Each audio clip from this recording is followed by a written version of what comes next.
আসসালামু আলাইকুম এভরিওয়ান। আজকে হুট করেই আসলে একটা ব্লগ অথবা ভিডিও করার রিজন হলো আসলে আমাদের পৃথিবীতে আশেপাশে অনেক কিছুই ধরা পড়ে, অনেক কিছুই থাকে যেগুলোকে আসলে একদম উড়িয়েও দেওয়া যায় না, আবার এগুলোকে অনেকে হয়তো বিশ্বাসও করতে চায় না। সো আজকের ব্লগটা একটু ডিফারেন্ট, অথবা এই ভিডিওটা করা একটু ডিফারেন্ট কিছু ব্যাপার নিয়ে। কারণ আমার বাসার নিচে গ্যারেজে কিছু একটু অন্যরকম একটা প্যারানর্মাল কিছু ব্যাপার ঘটেছে, আর এই জায়গাটাতে প্রায় সময় অনেকে অনেক কিছু দেখে। সো আফটার দ্যাট গতকালকের ঘটনা এটা, আমরা আসলে একটু ক্যামেরার মধ্যে একটু অন্যরকম কিছু জিনিস দেখতে পাই, আর যেটা কিনা অলরেডি আমাদের দারোয়ানরাও প্রায় সময় দেখেছে বাসা, আর তারা আসলে এটা দেখে অনেকে ভয় পায়। হ্যাঁ, অনেকে আসলে এই রাতের সময়টা ঠিক এই জায়গাটা আসতে চায় না।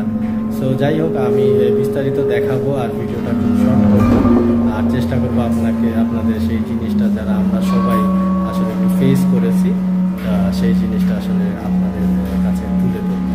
সো দেখবেন, সাথে থাকেন, সবাই ভালো থাকেন। সো ফ্রেন্ডস, এই হচ্ছে আমাদের কেয়ারটেকার জাকির ভাই আর আমাদের সিকিউরিটি ভাই, আর আরও 3 জন আছে। একজন অবশ্য গেটে বসে, ওনারা তো এখন আসতে পারবে না।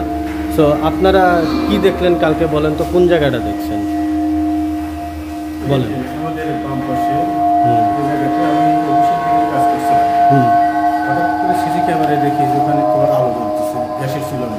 আচ্ছা, পরবর্তীতে আমি নিজে এখানে নিয়ে এসে গেটে গিয়ে আমার দাওয়ানদের সাথে, যেমন বাবু ভাই আর 2জন ছিল, ওনাদেরকে বললাম, বলার পর ওদের সামনে আবার আমাদের আরেকটা মনিটর আছে। আচ্ছা, সেই মনিটরে ওনাকে দেখাই। আচ্ছা, হ্যাঁ আমাদের সামনে। তখন তো আমি দীপু ভাই আমরা তো বাইরে কথা বলতেছিলাম দাঁড়ায় তা জাস্ট এই কোণার মধ্যে দেখছেন কি ওই তো একটা আলো উঠতেছে, গ্যাসের আলো। মানে আমি যেটা আজকে দেখলাম আর কি, পুরাপুরি গ্যাস বলতে একটা আগুনের দলার মতো। পরবর্তীতে আবার ওখান থেকে দেখা গেল একটার থেকে ফাঁকের থেকে আবার আরেকটা আলো এসে ওর সাথে অ্যাডজাস্ট হয়ে গেল। আচ্ছা, তারপরে আমি ওখান থেকে গেটে রেখে আমি লাঠি হাতে নিয়ে আসছি। বাবু ভাই কি কালকে কোনটা এটাই দেখছেন আপনি? এইভাবে দেখলাম জাকির ভাই এসে আমাকে বললো এখানে একটা আগুন জ্বলতেছে, এবং এই জেনারেটরের পিছন থেকে দেখলাম আরেকটা আগুন এইভাবে কুণ্ডুলির মতো এসে ওই আগুনের সাথে জড়ো হয়ে গেল। তারপর এখানে আসার পর দেখি ওই জায়গায় কোনো আগুন টাগুন নাই, একটা মুরগির পাক করে রয়েছে, মুরগির একটা এরকম ইয়ের পাক। মানে ওইটা সচরাচর থাকে না, কারণ এই জায়গাগুলো পরিষ্কার রাখা হয় তো আর কি, এটা থাকে না। আর আমিও আসার পরে আমি কিছু পাই নাই, বাট আমার কাছে একটু গাটা ছমছম লাগছে। তারপরে এই জায়গা থেকে আমার গাটা ছমছম হয়ে গেল। কি এটা আজকেও সন্ধ্যার সময় দেখছিলেন আপনি? হ্যাঁ, এইভাবে বড় হইতে দেখছি। আচ্ছা, জাকির ভাই একটা বাস নিয়ে এই জায়গায় আসলো, আসার পরের থেকে তারপর থেকে আর এই জিনিসটা এই জায়গায় দেখা যায় না, কিন্তু এই জায়গায় আসার পর থেকে আমার গাটা ছমছম করে পছন্দ দাঁড়াই গেল। অলরেডি কিন্তু বাবু ভাইয়ের কালকে থেকে একটু জ্বর ভাব আছে শরীরে, এটা দেখার পর ইমাম সাহেবের কাছে যাই আমি নিজেদের ধারাইছি, এখন ওই জায়গাটায় এসে দাঁড়াইছি, আমার শরীরের পছন্দগুলা। আসলে বাবু ভাই আমার নিজেও বলতেছিল এই জায়গাটা সম্বন্ধে। আর এমনি জাকির ভাই তো এই জায়গাটা প্রায় তো আপনি অনেক ঘটনাই আমাকে বলছেন এই পিছনের এই করিডরটা নিয়ে।